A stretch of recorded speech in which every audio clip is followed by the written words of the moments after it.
Today we're going to go through 3 simple steps to install your Bold Smart Lock. Yep, you heard that correctly, just 3 steps and you can leave behind the stress of keys for good. Let's jump right in. Step 1. Measure your lock.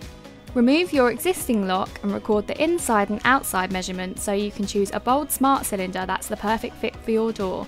Bold Smart Locks are available in 8 different sizes to suit any Euro cylinder profile. Step 2. Connect your lock to the app. Once you've purchased your smart lock, download the free Bold app. It is important to register your smart lock with the app before installation so that you can have complete control over your security and to avoid getting locked out. Check out the description for an in-depth setup tutorial. Step 3. Install your lock into the door. Each lock comes with 3 adjustable spacers to ensure the cylinder is a perfect fit for you. Next, simply place the smart lock into the door, screw it in and secure the outer knob onto the lock using the supplied Allen key.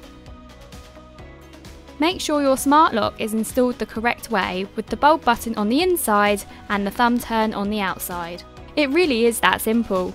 You've now installed your Bold Smart Lock. Say hello to a smarter, more secure future.